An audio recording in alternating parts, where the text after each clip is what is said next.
Ok, perfecto. Comenzamos entonces. ¿Quién va primero? Ujú.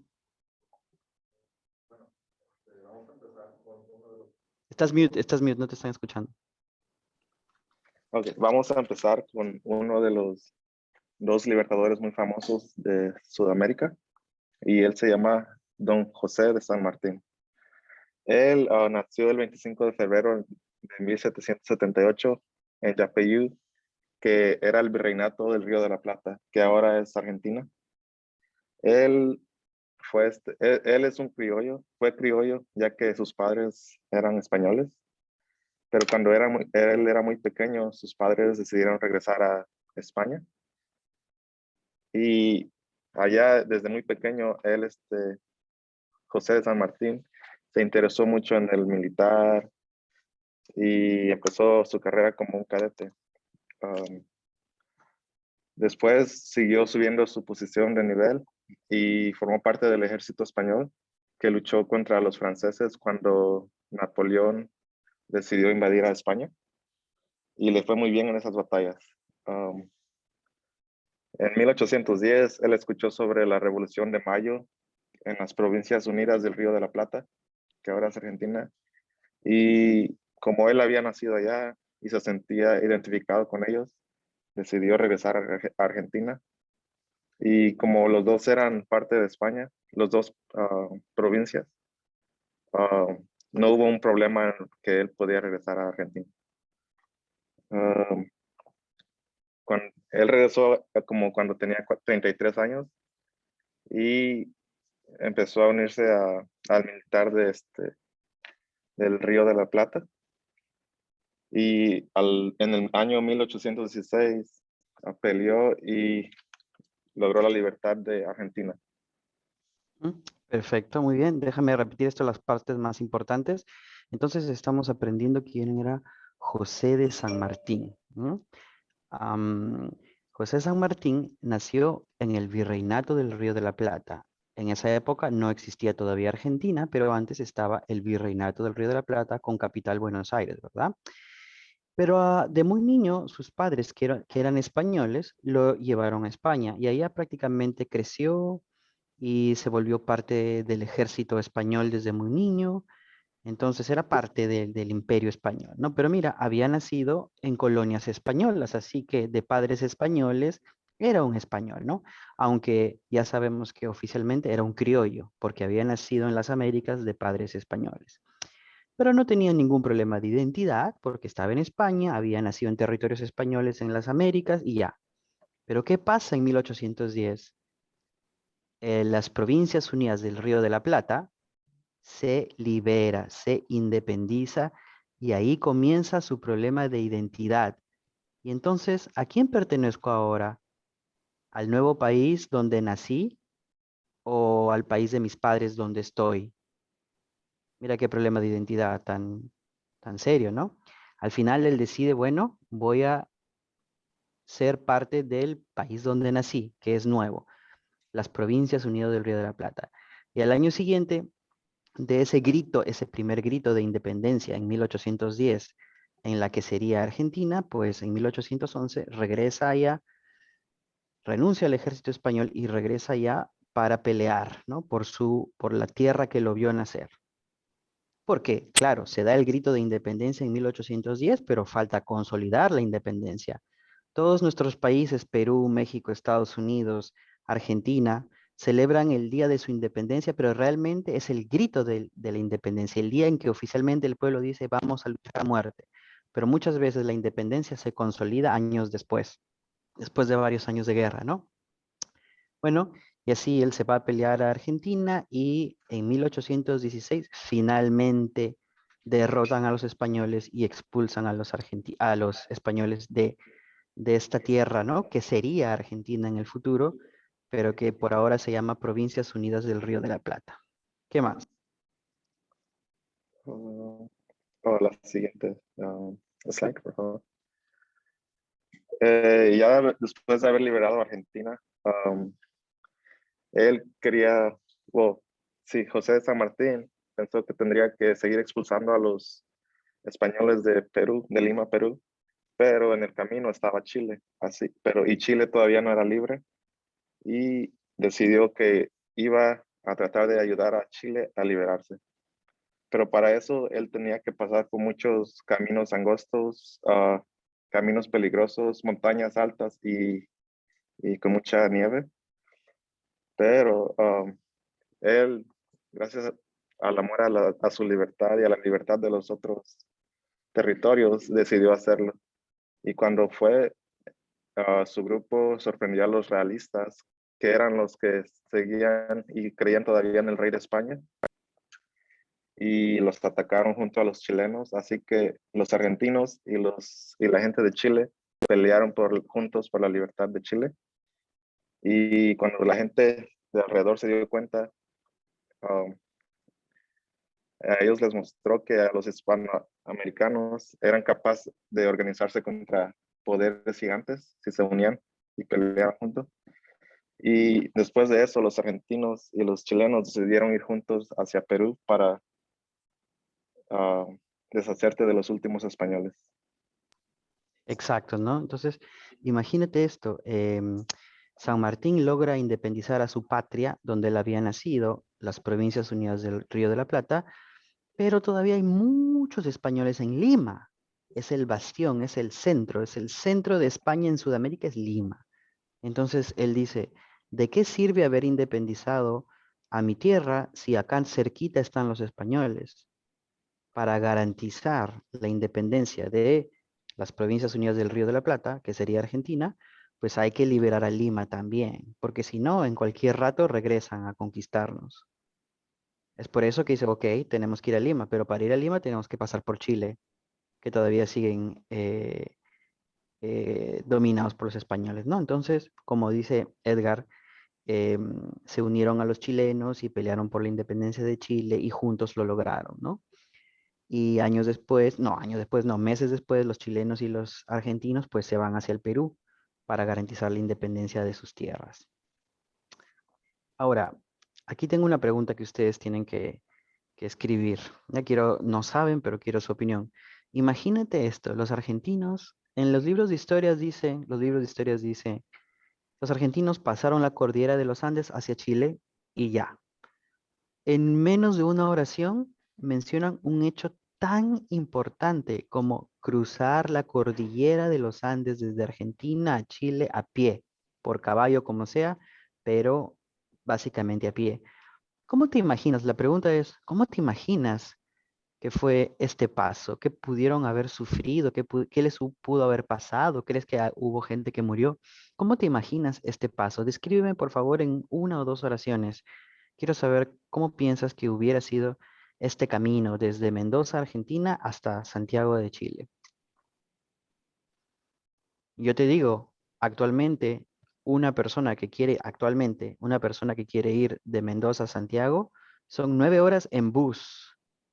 Imagínate tú ellos caminando, un ejército. ¿Cómo te imaginas eso?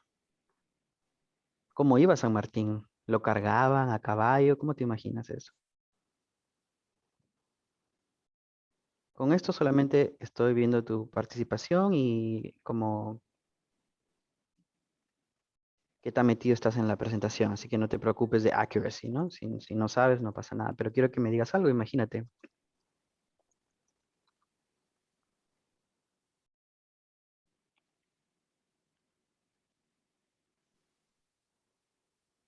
Muy bien, estoy leyendo sus respuestas, claro que sí.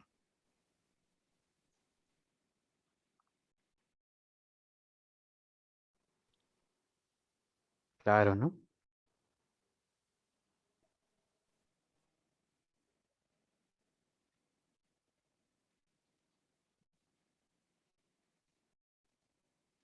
Claro, estoy viendo, ¿no? Estoy leyendo sus respuestas.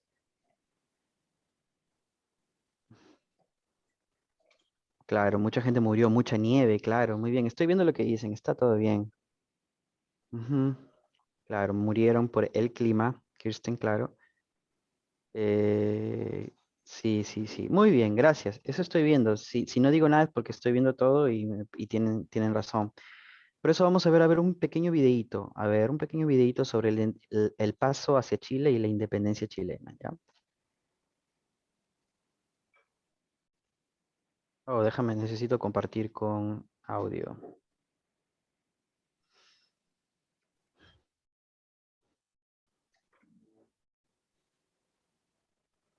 Ok.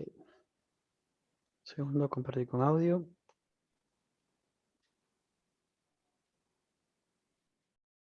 Ok.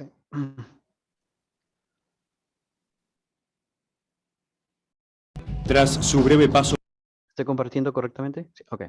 por la comandancia del Ejército del Norte, San Martín se percató de la imposibilidad de llegar a Lima por el camino del Alto Perú. Dejó al general Martín Miguel de Güemes y sus gauchos la defensa de la frontera norte. Güemes aplicará tácticas guerrilleras que dificultarán seriamente la estrategia de los españoles. San Martín comprendió que el camino liberador debía hacerse en etapas, y la primera era, indudablemente, Chile. Desde Mendoza formó el Ejército de los Andes y definió su estrategia. Tras despistar al enemigo enviando falsas informaciones, emprendió el heroico cruce cordillerano por el paso de Uspallata, en tanto que el general Juan Gregorio de las Heras lo hizo por el de los Patos. En varios tramos del cruce de los Andes, San Martín debió ser trasladado en camilla a causa de los padecimientos provocados por el asma y la úlcera estomacal. Imagínate eso, asma, pasando así por la nieve, úlcera estomacal sin poder comer bien. A pesar de las dificultades, la sincronización de los ejércitos fue perfecta y el 17 de febrero de 1817 vencieron a los españoles en Chacabuco. Santiago fue ganada para la causa americana y el año siguiente Chile proclamó su independencia. Con tanta dificultad, imagínate esos momentos, pasar en camilla, con hambre, úlcera estomacal, asma por la nieve y todo, es un héroe. Finalmente llega a Chile con su ejército, pelean una gran batalla, ganan la guerra y logran la independencia de Chile, ¿no? Que se consolidó con el rotundo triunfo de San Martín en Maipú en abril de 1818. Perfecto. Y después, perdón, Edgar. Bueno, está.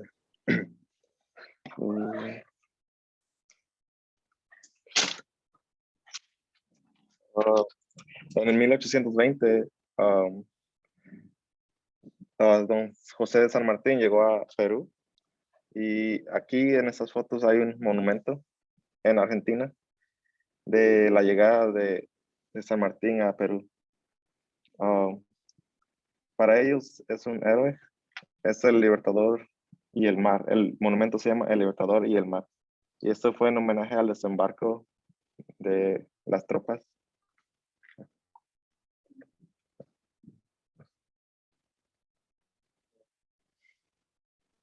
Elsa, ¿puedes ver el código ahí?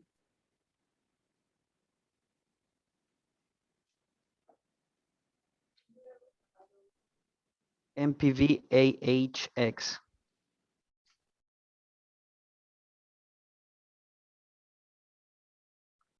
Ok, muy bien. Entonces, espérate. Como decía Edgar, en 1820, después de haber ganado Chile, pues ya chilenos y argentinos se unen para llegar al Perú. Y mira este monumento tan simpático que existe en Argentina. Este monumento representa la llegada de San Martín a Perú y está en Argentina para que veas la conexión, ¿no?, entre la historia, ¿no?, la importancia para Argentina de que Perú sea liberado. Este monumento está en Argentina celebrando a un argentino que llega al Perú para consolidar la independencia del Perú y por eso es de Argentina. Y algo muy curioso es que el barco en el que iba él se llamaba el barco Moctezuma, o sea, la combinación de culturas en todo un momento, ¿no? Ahora, tengo una pregunta. San Martín llega en barco en 1820. ¿Cómo te imaginas que, que lo recibieron los peruanos aquí y los españoles? ¿Cómo te imaginas que es la reacción de los peruanos al saber que San Martín está llegando con un ejército y los españoles al saber que San Martín está llegando con un ejército? Acá puede ser una pregunta un poquito tricky, pero no pasa nada. Solo estás participando y yo quiero saber tu idea, tu impresión.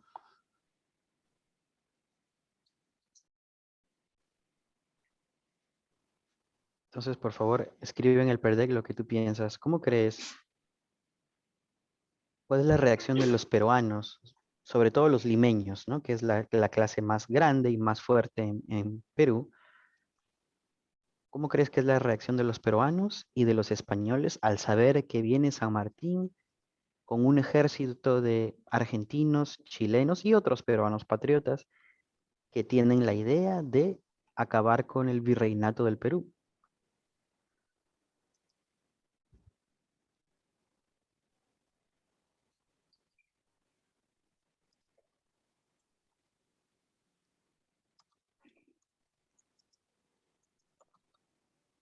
Estoy leyendo sus respuestas, todavía no hago comentarios, pero estoy leyendo. Ujú, claro, Alessandra, eso tiene sentido. ¿A quién no les agradó José? ¿A nadie? Oh, está bien. Ajá, Corina, muy bien. También, claro, sorpresa, Isabela, claro.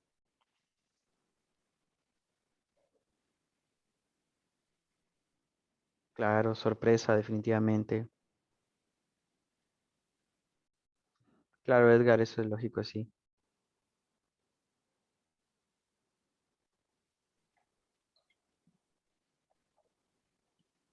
Claro, Jenna, eso tiene sentido. Kristen, claro, definitivamente confusión. Definitivamente confusión, sorpresa. Pero bueno, yo les cuento, una persona que estuvo bien sorprendida y confusa, además de la gente en el Perú, fue el mismo San Martín. ¿Sabes por qué?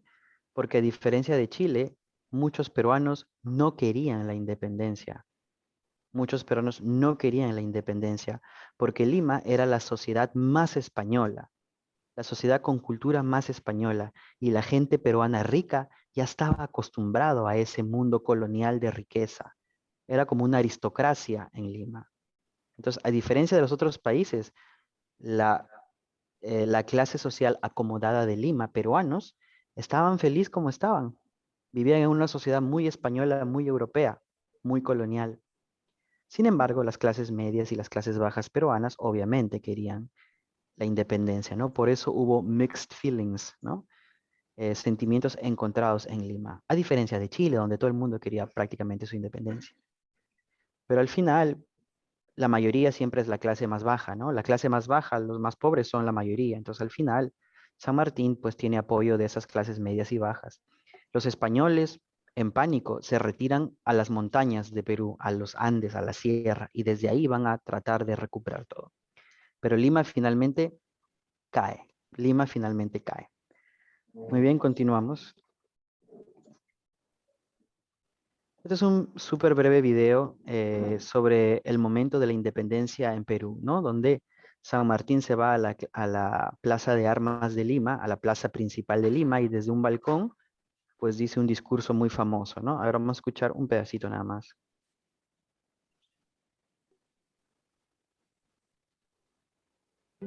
On every vacation at a Verbo home, Perdón. Ok.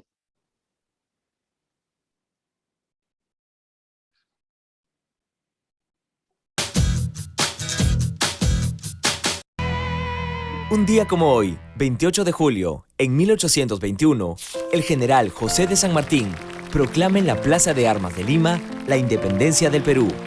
Por este hecho, trascendental en la historia peruana, se creó la República del Perú y significó el final del Virreinato del Perú. En el acto histórico, los miembros del Cabildo de Lima juraron la independencia y la población de Lima en pleno coreó y repitió las frases finales del Libertador: ¡Viva la patria! ¡Viva la libertad!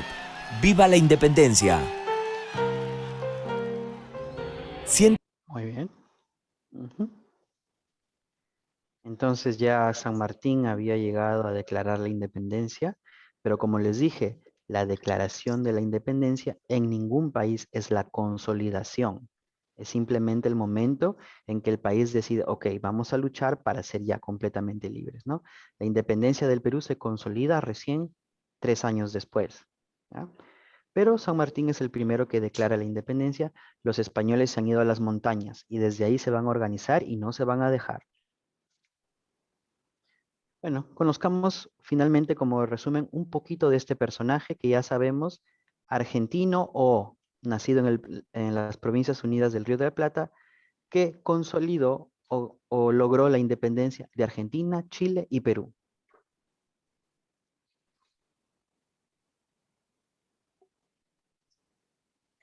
Criollo. ¿Mm? Todos los 17 de agosto se conmemora en Argentina el fallecimiento del prócer José de San Martín. ¿Cuánto sabes acerca de él? San Martín nació en Yapeyú, provincia de Corrientes, el 25 de febrero de 1778 y se trasladó a Buenos Aires con toda su familia a los 30 de Corrientes, el 25 de febrero de 1778 y se trasladó a Buenos Aires con toda su familia a los 3 años. Más tarde, en 1784, viajó a España, donde estudiaría y se formaría académicamente. Quiero explicar este momento. 1784 se traslada a España, jovencito niño. 1784, 5 años antes de la Revolución Francesa. Y él está en Europa cuando vienen estos climas de independencia, libertad, acabar con la opresión, acabar con todo. Está al lado de Francia cuando está pasando esta Revolución Francesa. Entonces, habiendo nacido en otro territorio que luego va a lograr su independencia, obviamente está influenciado por esos conocimientos, por lo que está pasando. En el año 1789 ingresó como cadete al regimiento de Murcia y Jovencito niñito entra como cadete el año de la Revolución Francesa. en el año 1808 fue condecorado con la Medalla de Oro por su gloriosa actuación en la Batalla de Bailén, donde las fuerzas españolas se enfrentaron al ejército de Napoleón. Años después, estando en Londres, se entera de la situación que se vivía en el aún vigente Virreinato del Río de la Plata y decide volver a su país natal para participar. ¿Qué es lo que se entera que está pasando en el virreinato donde nació? Que están con el grito de independencia, ¿no? Entonces él decide regresar y participar en este movimiento de independencia. De la lucha por la independencia. Una vez llegado a Argentina, se le encomendó la creación de un ejército, formando así el prestigioso regimiento de granaderos a caballo y la famosa logia Lautaro, conformada por políticos y pensadores de la época que tenía como fin planear una estrategia para la independencia argentina. El regimiento de granaderos a caballo tuvo su bautismo de fuego en la famosa Batalla de San Lorenzo, el 3 de febrero de 1813. De este combate se recuerda también la figura del sargento Juan Bautista Cabral, quien murió por las heridas recibidas mientras socorría a San Martín, que había sido derribado de su caballo. En 1814 se le encomienda a San Martín el mando del Ejército del Norte, anteriormente comandado por Manuel Belgrano, y en 1817 emprende el célebre cruce de los Andes. Ok, pelea por Argentina, tiene puestos importantes en el ejército argentino, logra la independencia en el 16, en el 17 se va a Chile y logra la independencia, ¿no? En Chile el año siguiente. Con el fin de liberar Chile, siendo la batalla de Maipú la más conmemorada de esta etapa. El 5 de abril de 1818, las fuerzas argentinas se unieron a las chilenas frente a los realistas. Fue aquí donde San Martín y el patriota chileno Bernardo O'Higgins se fundieron en un abrazo histórico. Argentino y chileno abrazándose, no juntos. San Martín continuó su campaña hacia el norte y en 1821 declaró la independencia de Perú y fue nombrado protector de Perú, donde permanecerá hasta la llegada del patriota venezolano Simón Bolívar, quien se preparó para combatir a los últimos reductos españoles en el Alto Perú. Bueno, eso ya veremos en un momento, ¿no? Entonces, ese fue San Martín, ya lo conocemos un poquito mejor y por qué es tan alabado y celebrado en Argentina, ¿no? En Buenos Aires hay un mausoleo donde está su tumba y abajo de la tumba están las banderas argentina, chilena y peruana, ¿no? Muy bien. Entonces ya conocemos un poquito a San Martín, ahora conozcamos a la otra persona, del lado opuesto de Sudamérica. San Martín de Argentina, Simón Bolívar, venezolano del norte de Sudamérica. Okay, como había dicho el profesor, este es otro de los libertadores muy conocidos y muy famosos. Él nació en Caracas, fue parte del virreinato de Nueva Granada. Él vino de familia muy rica y de oficiales del ejército y fue huérfano a los 9 años. Esto fue lo que lo hizo a él que se hiciera que aprendiera a ser muy fuerte y muy duro, lo que le ayudó luego cuando él empezó a luchar por liberar a los otros países. Luego se casó muy joven, a los 19 años, con una muchacha también de raíces españolas, pero ella luego murió a los 8 meses de casados. Fueron a Venezuela y contagió la fiebre amarilla y murió, entonces él quedó viudo a muy temprana edad.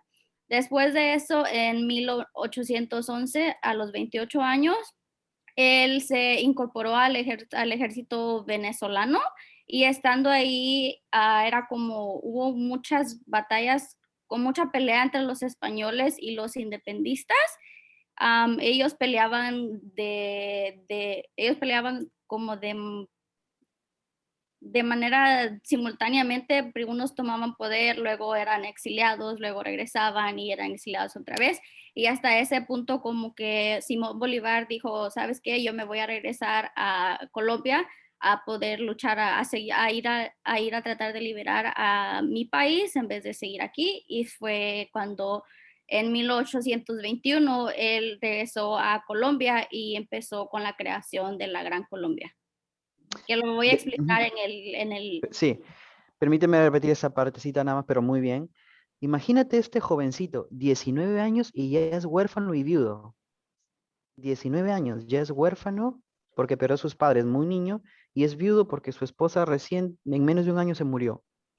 Porque él, de raíces españolas, teniendo dinero y su esposa también de raíces españolas, tenían una conexión fuerte con España y fueron varias veces a España, entre España y Venezuela en barco, ¿no? Ahí en uno de los primeros viajes la mujer se enferma, ¿no? De fiebre amarilla y muere. Pero él estando en España, cerca también a la Revolución Francesa, también se llena de estos deseos de independencia para su patria, ¿no? Así que él regresa a Venezuela también entra en el ejército como San Martín y también quiere luchar por la independencia de Venezuela, que fue una capitanía general, como ya sabemos, ¿no?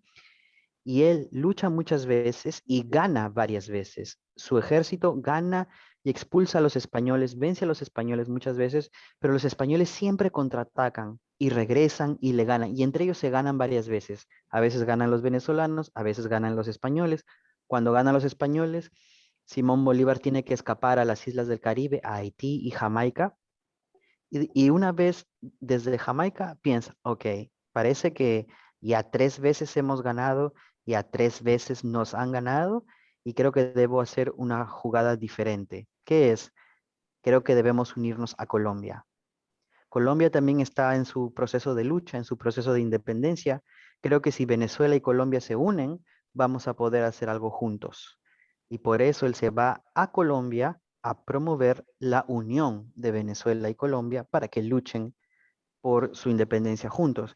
Antes no se llamaba Colombia, se llamaba Nueva Granada, como el virreinato, ¿no? Entonces, Nueva Granada y Venezuela se unen y forman por primera vez Colombia. Colombia es la unión entre Venezuela y Nueva Granada, que para diferenciarlo de la Colombia actual, ahora se le llama como la Gran Colombia, ¿no? Esa fue la primera unión que Simón Bolívar promovió para garantizar la independencia de Venezuela. ¿Qué más, Jamie? Oh. Aquí había una pregunta, ¿verdad? Yo he puesto ahí un espacio para una pregunta. Esto no tienes que saber y no vas a saber probablemente, pero esta bandera era la bandera de la Gran Colombia, de esta unión territorial que fue Nueva Granada, lo que es el actual Colombia, con Venezuela, y al año siguiente Ecuador también se une a este proyecto grande. Panamá era parte de Colombia en ese tiempo. Entonces, estos actuales 4 países eran la Gran Colombia y esta era su bandera. ¿Puedes adivinar? Quiero saber si tienes alguna idea basándote un poquito tal vez en la bandera de México. ¿Qué significaban estos colores? ¿Tienes alguna idea? ¿Tienes alguna idea qué significan estos colores de la bandera? ¿Por qué la Gran Colombia tenía estos colores? Por ejemplo, el blanco siempre es la paz que quiere el país, ¿no? Así como la bandera de México es la paz. ¿Qué significa el amarillo? ¿Qué crees que significa? ¿Qué significa el rojo? A ver, si adivinas los 3 colores, no tienes que dar el segundo examen.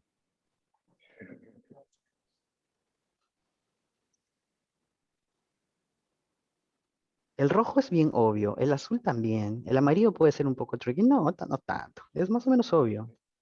A ver, quiero ver.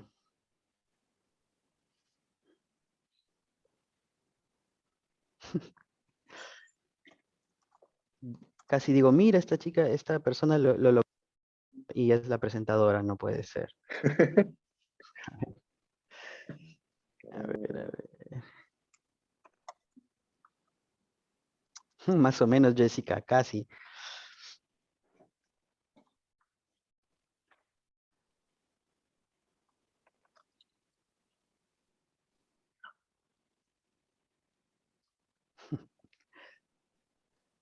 Muy bien, bueno, están adivinando.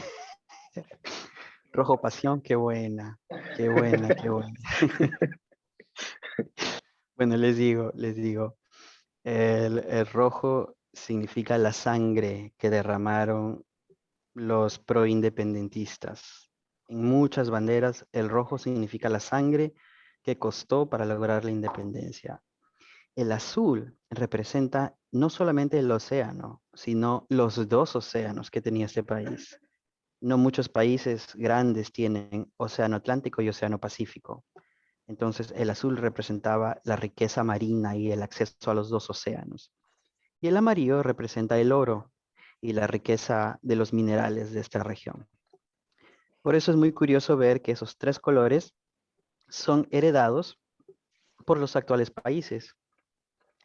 No sé si sabías, si te habías dado cuenta, pero las banderas de Venezuela, Colombia y Ecuador tienen esos colores porque pertenecieron al mismo país grande en algún momento, la Gran Colombia. Panamá es diferente, tiene una bandera diferente porque Panamá se separó de Colombia muchos años después y gracias a Estados Unidos. Eso lo aprenderemos después. Continuamos. En el 1822, cuando Bolívar, Bolívar entró por el norte, mientras San Martín entró por el sur hacia Perú, hacia Lima. Es donde se encontraron entre ellos dos y el encuentro fue en Guayaquil, Ecuador. Cuando se encontraron, los dos pensaron, oh, ¿qué va a pasar con ese territorio? Y los dos tenían diferentes opiniones. Bolívar era más como creía más en una república entre todos los países y él ser como un líder, mientras San Martín creía más en una monarquía. Y San Martín ofreció ser su segundo de Bolívar y Bolívar no quiso. Y San Martín entonces dijo una frase muy famosa, le dijo, 2 soles no pueden brillar en el mismo cielo, y decidió dejar en las manos de Bolívar lo que iba a pasar en el futuro, y regresó a Argentina, donde esta es la siguiente. Perfecto. Perfecto, permíteme recap esto. Entonces, exacto, ¿no? Después de la independencia de Perú y la independencia de la Gran Colombia, estos dos siguen avanzando y se encuentran en más o menos un punto medio, que es Guayaquil, Ecuador. Bueno, San Martín había logrado la independencia del Perú, pero todavía faltaba consolidarla. Habían españoles en las montañas, ¿no? Entonces se encuentran ellos para planear, primero, qué vamos a hacer con los españoles que faltan vencer. Segundo, cómo nos vamos a organizar con los países nuevos. Y de eso se trata su reunión, pero en la reunión se dan cuenta que ambos tienen ideas diferentes. San Martín estaba inclinado a crear un imperio sudamericano, más o menos monárquico, independiente de Europa, pero con un sistema más o menos monárquico. Bolívar quiere una república completa, ¿no? Con presidentes y cosas así, entonces ya tienen opiniones diferentes, ¿no?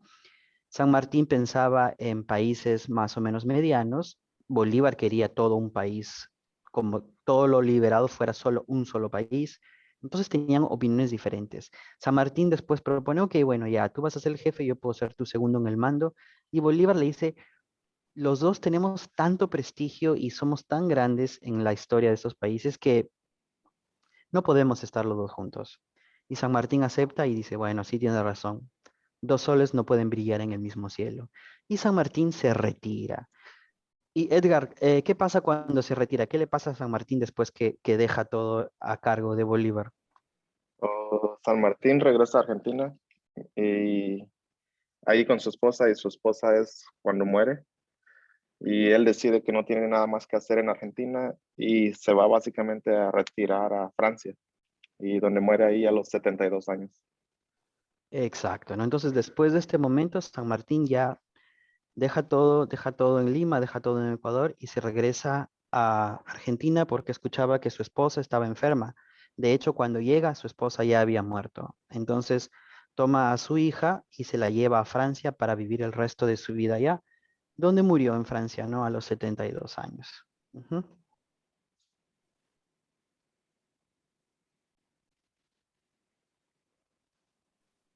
Entonces, después que San Martín se fue, queda Bolívar a cargo de mucho, a cargo de la Gran Colombia. Y ya que se va San Martín, el Congreso limeño del Perú dice, ok, ya San Martín nos ayudó con la independencia, pero todavía hay españoles aquí en las montañas tratando de organizarse y tratando de retomar Lima. Entonces, ¿qué hace el Congreso del Perú? Dice, ok, Simón Bolívar, por favor ven a Lima, te necesitamos tu conocimiento, necesitamos tu expertise, te vamos a dar todos los poderes del Estado para que tú hagas lo que quieras con tal de que puedas votar a los últimos españoles del Perú y por ende de Sudamérica. Entonces Simón Bolívar llega, mira esta foto, desembarco de Simón Bolívar en Lima, 1 de septiembre de 1823, y el Congreso peruano le da totales poderes legislativos, ejecutivos y todo, y tiene el cargo de suprema autoridad militar y política de la República del Perú. Con ese poder absoluto de dictador total, pues él hace lo que quiere y organiza una lucha muy articulada, muy organizada, y se va hacia las montañas, ¿no? Hasta que en 1824 finalmente vence completamente a todos los españoles que quedaban en Sudamérica, se completa y se consolida la independencia del Perú y por ende se completa y se consolida la independencia de todas las repúblicas sudamericanas. Ya que no hay españoles en Perú, pues ya todas las independencias de Sudamérica ya están garantizadas finalmente, ¿no? Ujú. Entonces, ¿qué pasa? Ahora que en el norte tenemos a la Gran Colombia y en el sur, en el centro tenemos a la República del Perú, Bolívar va a tener la idea de unir y unir y unir. Él quería unir todo, pero la República Argentina dice, gracias Bolívar, pero tú no tienes nada que ver con nosotros. Así es que las Provincias Unidas del Río de la Plata no se quieren unir a nada, ellos ya quieren ser Argentina. En Bolívar, con los territorios que él ayudó a liberar, primero la Gran Colombia y ahora el Perú, él trata de unir todo, pero realmente es muy difícil. Hay diferentes opiniones porque hay diferentes identidades, ¿no? En un momento, él trata de incluir también en su proyecto a esta región que se llamaba Perú. Era la región del Alto Perú, que nunca fue parte del Perú, simplemente se llamaba el Alto Perú, que había sido parte de las Provincias Unidas del Río de la Plata, pero llega un momento en que ya, ok, ¿a quién vamos a pertenecer? ¿A Argentina o al Perú? Esta región en medio se llamaba el Alto Perú. Y Bolívar tenía la idea de que fuera parte también de su gran proyecto sudamericano, un país grande. ¿Y qué pasa aquí, Edgar o Jamie?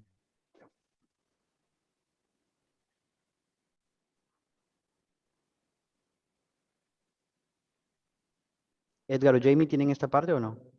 Ok, yo. Entonces yo. ¿Qué pasa aquí? Simón Bolívar, esta parte es importantísima. Simón Bolívar se va a esta región para tratar de convencerlos de que sean parte de su proyecto, de que se unan al Perú y luego a la Gran Colombia, que todo sea un gran país. Y esta región dice, señor Bolívar, nosotros queremos ser independientes y lo vamos a llamar República de Bolívar. Va a tener su nombre. Y ahí Bolívar dijo, ok, bueno, ya, si tiene mi nombre ya, entonces los dejo en paz. Eso es lo que pasó. Entonces Simón Bolívar ya dejó a esta región en paz, porque esta región, para convencerlo y que los deje tranquilo y sean su propio país, optaron por tener el nombre de Bolívar y por eso se llamó República de Bolívar. Y ahí nomás a los pocos años ya cambió a Bolivia. Así es que es el nombre del país, ¿no? Bolivia por Bolívar. Y quería poner estos dos mapas de cómo nació la República de Bolivia y cómo es ahora. Hay una diferencia cualitativa importante. Cuando nació la República de Bolívar o Bolivia, era un país que tenía una costa, era un país que tenía acceso al mar, pero ahora ya no lo tiene. Perdió su costa y se volvió un país altiplánico, digo, mediterráneo, ¿no? Landlocked. Pero eso lo vamos a aprender más adelante. ¿Qué es lo que pasó? Más o menos obvio. Un país malo le quitó su costa. No digo malo, pero un país que tuvo un problema con Bolivia, ¿no? Que lo puedes ver ahí. Eso lo vamos a aprender más adelante en la presentación de Isabela, Jessica, Corina. Muy bien. Entonces, así es como se logra la independencia de Bolivia, porque le ponen el nombre de Bolívar para que se queden, para que no los molesten. Ok, ahora vemos un pedacito conozcamos un poquito más de este señor, Simón Bolívar.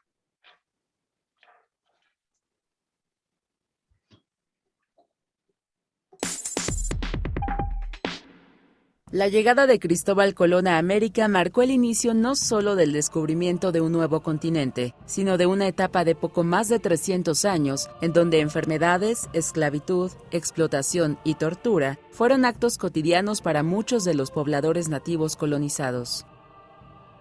Con el pasar de los años, los hijos de españoles nacidos en América fueron quienes comenzaron a cuestionarse las acciones que la corona española realizaba en el nuevo continente. Los nacidos de españoles, nacidos en América, fueron los primeros que empezaron a cuestionarse lo que estaba pasando. Los criollos, ¿verdad? Sobre todo siendo tratados como ciudadanos de segunda categoría, ¿verdad? Inspirándose en los textos del movimiento cultural e intelectual que se desarrollaba en Europa, llamado Ilustración. Uno de ellos fue Simón José Antonio de la Santísima Trinidad Bolívar Palacios Ponte y Blanco. Ese era su nombre completo. Mejor conocido como Simón Bolívar, de origen vasco-venezolano, nació el 24 de julio de 1783 en Caracas, Venezuela. En su familia siempre estuvieron presentes la literatura y las artes. A pesar de quedar huérfano a los 9 años, Bolívar adquirió una educación de calidad gracias a su tutor Simón Rodríguez. Viajó por el continente europeo en un par de ocasiones. En París conoció personalmente a Napoleón y Humboldt, en donde compartió ideas con ellos. Además, hizo el juramento en el Monte Sacro de Roma, en el que proclamó que no descansaría hasta que América fuera libre. Al regresar a América se unió a la revolución independentista que estalló en Venezuela, dirigida por Francisco de Miranda. Sin embargo, al no tener éxito, decidió huir hacia Cartagena, Colombia, donde escribió un nuevo manifiesto que incitaba a la rebelión, corrigiendo los errores de su anterior intento. Luego de irse hacia Jamaica tras su fallido intento revolucionario, en 1819 regresó para vencer a las tropas realistas españolas en la batalla de Boyacá. Obtuvo la independencia de la fundada Gran Colombia, que englobaba a los países de Venezuela, Colombia, Panamá y Ecuador, siendo nombrado presidente. Su ímpetu libertador y las ganas de cooperar en la independencia de Perú lo llevaron a reunirse con José de San Martín, quien ya había liberado a Argentina y Chile, pero sus apreciaciones políticas ocasionaron que no llegaran a ningún acuerdo. Con la partida de José de San Martín y Bolívar no llegaron a ningún acuerdo porque tenían opiniones diferentes, ¿no? José de San Martín hacia Europa, Bolívar obtuvo la independencia de Perú y posteriormente de Bolivia, determinando el fin de la presencia española en toda Sudamérica. Falleció el 17 de diciembre de 1830. Conocido. Bueno.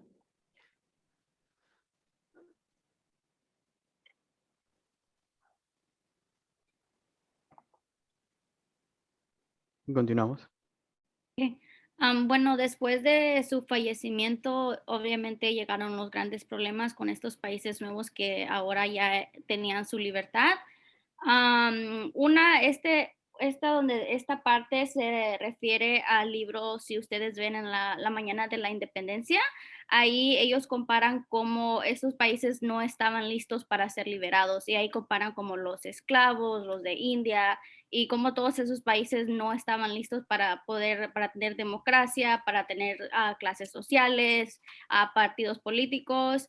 Y luego en las clases sociales, una de las partes que mencionan es que ellos se acordaron que era importante tener una clase media en este nuevo mundo, en estos nuevos países. Y luego otro de los problemas más grandes que enfrentaron fueron en dónde iban a pertenecer los esclavos. ¿Qué parte en la sociedad, qué parte en el mundo iban a tener ya ellos teniendo su libertad? Excelente, excelente. Entonces, Jamie nos está contando muy bien. Ya vimos que los países de Sudamérica se independizaron. Primero en el sur con Don José de San Martín, luego los del norte con Simón Bolívar y luego se ayudan o se coordinan entre ambos para consolidar la independencia del Perú y de Bolivia y acaba todo. Y nacen estos países nuevos y algunos de los problemas principales son, ¿ok? ¿Cómo van a estar conformadas las clases sociales? Necesitamos una clase media que sea la pensadora, la organizadora. Y los esclavos que habían acá de los españoles, los africanos que habían sido traídos o descendientes, ¿dónde quedan? Ahora van a ser ciudadanos, van a seguir siendo esclavos. ¿Qué pasa? Entonces hay mucha problemática, países nuevos. Además de esto, de las clases sociales y el estado de los esclavos, en el PERDEC, por favor, pónganme otro problema que pudieron haber faced estos países nuevos. ¿Qué otro problema puede existir cuando un país acaba de nacer? Se está organizando, sus clases sociales no están definidas. El estatus de los afrodescendientes, ¿qué va a pasar con ellos? ¿Cuál es otro problema que tienen ahora estos nuevos países? A ver, ponme algo ahí en el PERDEC.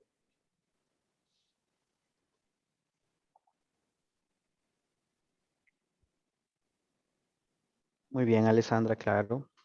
Claro, Roxana.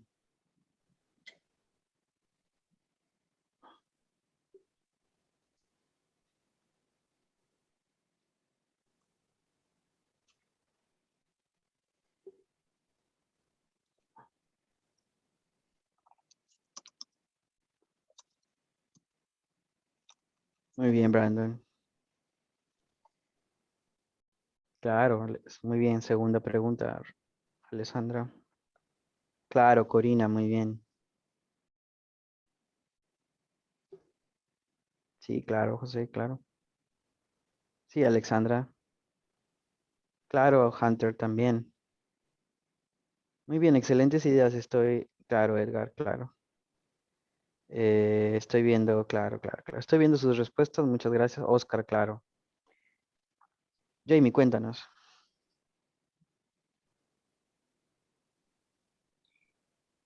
Este es otro ejemplo que se reflexiona en el libro, que es lo que pasa después de que estos países han tenido la independencia.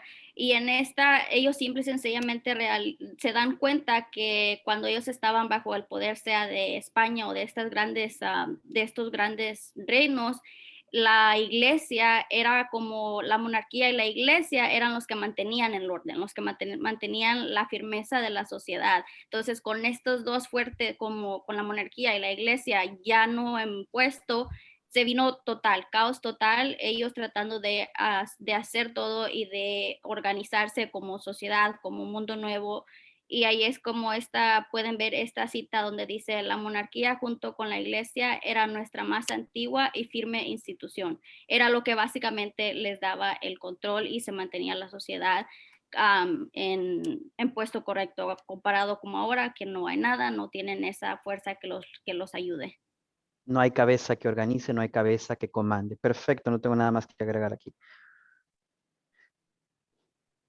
Y estos son otros de los problemas que enfrentaron. Otro de los más grandes sería el límite de territorios.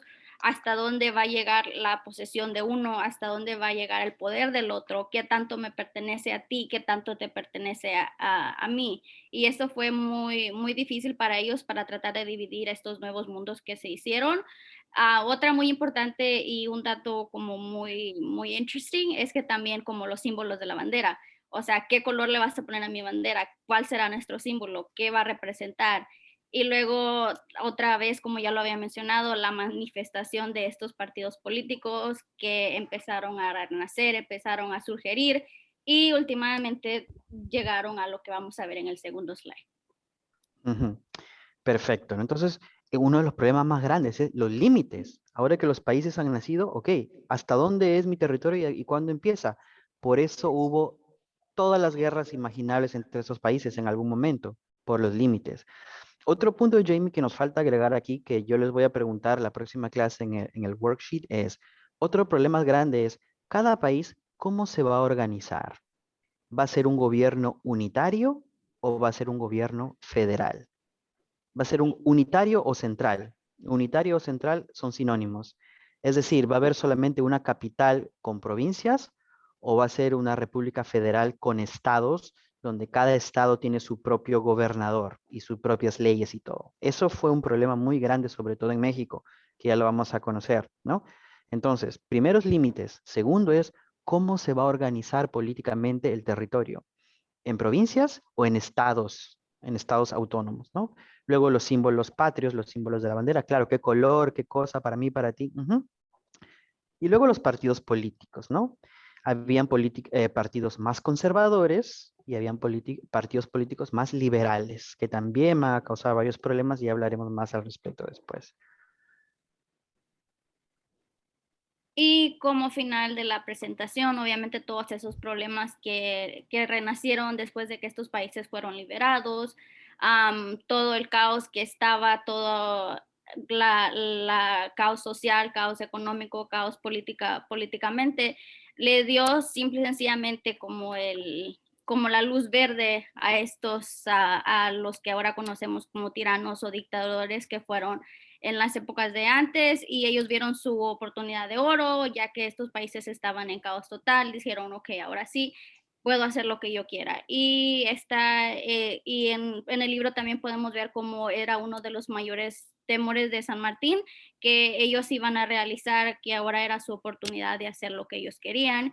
Y ahí, como pueden ver, está una cita del libro obviamente es muy explica muy bien cuál era su temor y uno de los dos dictadores más conocidos es Juan Manuel de Rosas y Antonio López de Santana.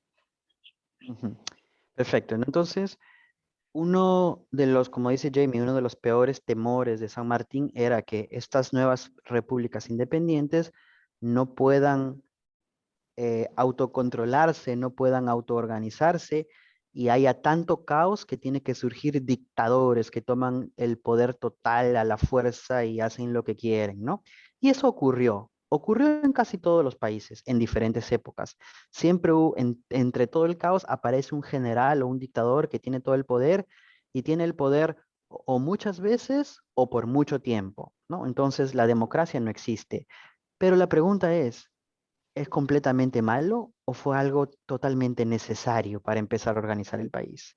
Y ese es un dilema ético importante o es un dilema ético muy interesante porque si tal vez ellos no hubieran tomado todo el poder a la fuerza, el caos hubiera continuado. Pero ellos fueron dictadores, entonces, ¿qué vale más? ¿Tener caos o tener una dictadura? ¿No? Tal vez fue necesario. Y este quote está en el libro que dice, entre la fachada de la nación legal, es decir, entre lo que parece y la sustancia de la nación y lo que realmente es, hay una gran diferencia, porque lo que realmente es caos. Y este fue el vacío que fue llenado por los dictadores, ¿no? Y acá tenemos ejemplos de algunos dictadores, dos ejemplos, uno más famoso que otro, porque el dictador Santana de México es absolutamente vital, muy interesante en la historia de México, ¿no? Pero vamos a conocer un poquito de Juan Manuel Rosas. Un poquito nada más, muy corto. Before we were using Monday.com, our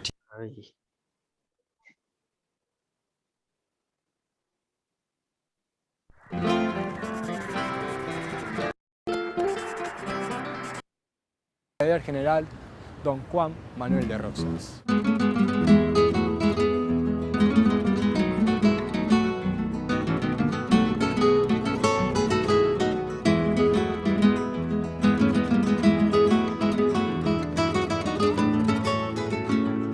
El llamado restaurador de las leyes dividió siempre las opiniones. ¿Fue el tirano más grande de la historia argentina o el patriota al que San Martín le dejó su sable por haber... Ese dilema que ocurre en los dictadores. ¿Fue el dictador más terrible que dice exactamente? ¿Fue el tirano? El llamado restaurador de las leyes dividió siempre las opiniones. ¿Fue el tirano más grande de la historia argentina o el patriota al que San Martín le dejó su sable por... ¿Qué fue? ¿Fue un tirano o un patriota? No se sabe. ¿Por qué no se sabe? Porque tuvo mano dura, pero tal vez fue necesaria para organizar un poco mejor. Por eso siempre hay ese dilema ético, ¿no? Por haberla defendido del bloqueo anglo-francés. ¿Fue un patrón de estancia con demasiado poder o el primer dirigente que pensó este territorio con la organización de un país?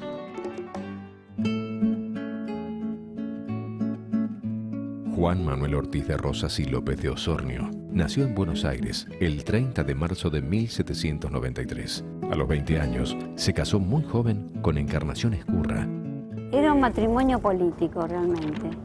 Ella murió joven en el año 38, pero ella estaba siempre al lado de él para ayudarlo. Ella y Evita son las mujeres que más poder tuvieron en la Argentina. Rosas fue un gran terrateniente de la provincia de Buenos Aires.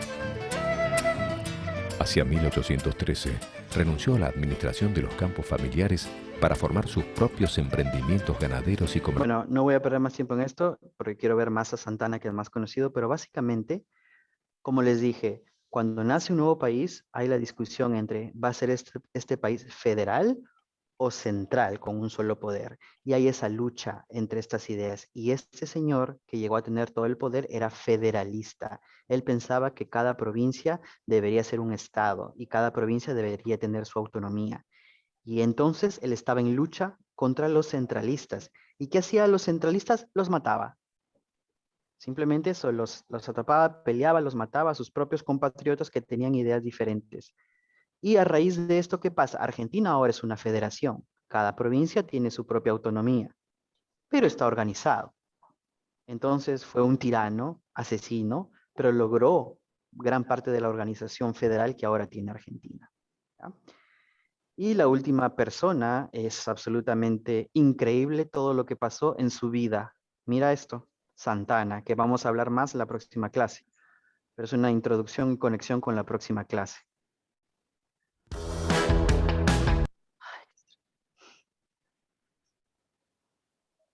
Okay.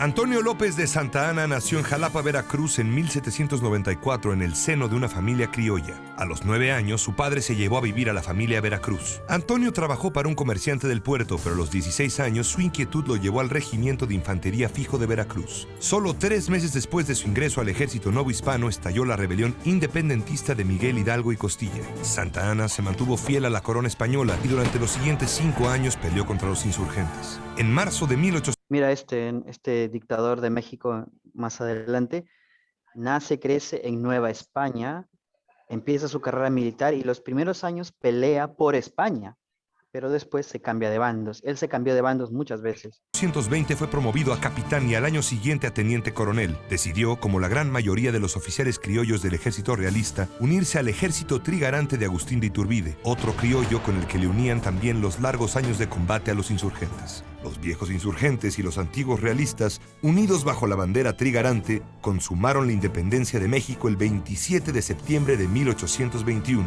Iturbide fue proclamado emperador en mayo de 1822. Promovido a general brigadier, Santa Anna regresó a Veracruz. Ahí lo visitó Iturbide, quien después expresó: "Este pillo es aquí emperador", y le retiró el mando. Resentido, Santa Anna se rebeló contra el imperio, se adhirió al plan de Casamata y proclamó la república en febrero de 1823. El 19 de marzo, Iturbide presentó al Congreso su abdicación. Había comenzado lo que el historiador Lucas Alamán llamó la época de las revoluciones de Santa Anna. Bajo la Primera República... Entonces mira, primero este señor peleaba con los españoles luego con los independentistas logran la independencia y México primero se vuelve un imperio monárquico.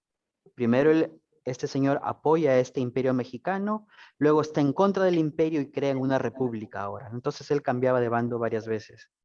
Federal, Santa Anna sirvió como comandante militar de Yucatán. Ahí planeó una irrealizable invasión a Cuba y contribuyó a la rendición del fuerte de San Juan de Ulúa, último reducto español en México. Cuando ocurrió la rebelión de Vicente Guerrero en 1828, Santa Anna se convirtió en un factor decisivo para su victoria sobre las tropas del gobierno. Se retiró entonces, como lo haría muchas otras veces, a la vida del campo en su hacienda, pero solo por corto tiempo. En 1829 acudió a combatir la invasión de Reconquista española en Tampico y con intrepidez alcanzó el triunfo. Se convirtió así en el hombre más popular de México, aclamado por poetas y recibido apoteósicamente en cada ciudad. En 1833 Santa Anna fue electo por primera vez presidente de la República. A lo largo de los siguientes 20 años ocupó 11 veces ese cargo. Fue 11 veces presidente de México, 11 veces. Aunque de manera tan intermitente que quizá no significaron más de 6 años de manera continua. Santa Anna ambicionaba la gloria, pero no el poder. El gobernar lo fastidiaba, lo aburría y quizás hasta lo asustaba. Así, en 1833, dejó el poder prácticamente en manos de su vicepresidente Valentín Gómez Farías, que emprendió la primera reforma liberal. Santa Anna dejaba ser, observaba y medía la reacción de la sociedad. Cuando comenzaron las rebeliones, Santa Anna destituyó a Gómez Farías, desconoció al Congreso, modificó el rumbo del gobierno y estableció el centralismo, retirando facultades a los estados. En 1830... Entonces él cambia el sistema, primero México es federal y luego él dice, no, ahora yo quiero que México sea todo centralista y el poder en Ciudad de México. ¿Y qué hace Texas? En 1936 los colonos del territorio de Texas se rebelaron contra la Constitución centralista y proclamaron su independencia. Santa Anna salió del retiro, levantó un ejército de 6,000 hombres y emprendió la marcha a gran velocidad hacia el norte. La campaña comenzó con victorias y optimismo para México, pero el general cometió un grave error que le costó la guerra. Tras las batallas del Álamo, Refugio y Goliad, Santa Anna se adelantó con solo parte de sus tropas con el fin de alcanzar a las tropas de Samuel Houston, pero fue sorprendido por estas, derrotado y capturado en San Jacinto, el 21 de abril de 1836. Mediante el Tratado de Velasco, firmado un mes más tarde, Santa Anna reconoció de facto la independencia de Texas. Liberado 7 meses después, Santa Anna regresó a Veracruz con su prestigio muy dañado, pero la intervención armada de Francia en 1838 le brindó la oportunidad esperada para congraciarse con los mexicanos y aspirar nuevamente a la gloria. Con gran valor, Santa Anna acudió a la defensa del puerto poniéndose al frente de la línea de combate. Herido en una pierna que le fue amputada, recuperó su fama y sedujo otra vez a los mexicanos. Regresó a la presidencia en 1839 para retirarse y regresar en 41 y nuevamente en 44. En este último año falleció su esposa y 40 días después contrajo matrimonio con doña Dolores Tosta. Qué rápido, eso ya estaba, bueno. En 46, sin embargo, la anexión de Texas a Estados Unidos y sobre todo las reclamaciones territoriales del nuevo Estado de la Unión desembocaron en la Guerra de México contra el país vecino. El presidente Valentín Gómez Farías llamó de su exilio a Santa Anna para que se pusiera al frente de los esfuerzos nacionales. En marzo de 47 se convirtió nuevamente en presidente. En la campaña casi logró derrotar al general Taylor en la batalla de la Angostura, pero perdió los encuentros de Buenavista y Cerro Gordo frente a los estadounidenses. Regresó entonces al centro del país para defender la capital, pero su estrategia resultó desastrosa frente a la aplastante fuerza enemiga. El 16 de septiembre de 1847, la bandera de las barras y estrellas fue enarbolada en el Palacio. Qué horrible, ¿te imaginas eso? La bandera de Estados Unidos ahí en el Zócalo de Ciudad de México. Nacional.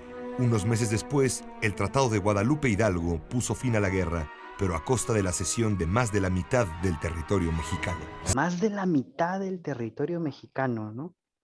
Porque Texas quería un poquito más. Santa Anna huyó por territorio mexicano sin rendirse y luego partió nuevamente al exilio, esta vez en Colombia. Pero en 1853 fue llamado de nueva cuenta a ocupar la presidencia de México. Era, para muchos, el único hombre capaz de gobernar al país y sacarlo de la anarquía en la que se encontraba. Al principio, Santa Anna contó con la guía de Lucas Alamán, pero al morir este político conservador, su gobierno perdió mesura y fue derivando hacia una franca dictadura, incluso con algunos rasgos monárquicos. Santa Anna se hizo Se volvió dictador, se volvió monárquico, tenían que rendirle pleitesía total. Llamar Su Alteza Serenísima y reinstauró la Orden de Guadalupe. A fines de 53, el presidente aceptó la firma del Tratado de la Mesilla, por el que México perdió un pedazo más de territorio a cambio de una indemnización. En 54, una rebelión liberal encabezada por el antiguo insurgente Juan Álvarez proclamó el Plan de Ayutla y desconoció a Santana. Ante el avance de los sublevados, el presidente renunció a su cargo y salió otra vez hacia Colombia. Durante 10 años, el jalapeño estuvo fuera de México y solo intentó volver ante la invasión de... Bueno, aunque Santana tuvo momentos de gloria realmente durante su gobierno y sus mandatos, México perdió tanto. Primero Texas por su insistencia de que el gobierno sea centralista, luego California todo y luego un pedazo más en Arizona, ¿no? Bueno, eso es todo, presentadores. Muchas gracias. Ha sido una muy buena clase también hoy. Gracias, ¿verdad? Sí, hemos aprendido bastante. Y la próxima clase vamos a hacer nuestra revisión de hoy, ¿no? Es bastante denso. Y la próxima semana, les confieso descaradamente que la próxima semana tengo Spring Break. Así es que no voy a estar en Los Ángeles. Así es que la próxima semana ambas clases van a ser por Zoom. Yo no voy a venir. Así es que la próxima semana es completamente online. Y recuerden que tengo yo tres semanas de permiso para hacerlas online y la próxima semana la voy a tomar. Así que les daré la clase la próxima semana desde Denver. y necesito quedarme un segundito con Jessica, Isabela y Corina, ¿ya? Y eso es todo. Nos vemos el resto el jueves en persona aquí, ¿ya? Para nuestra discusión, ¿ya? Nos vemos. Chao.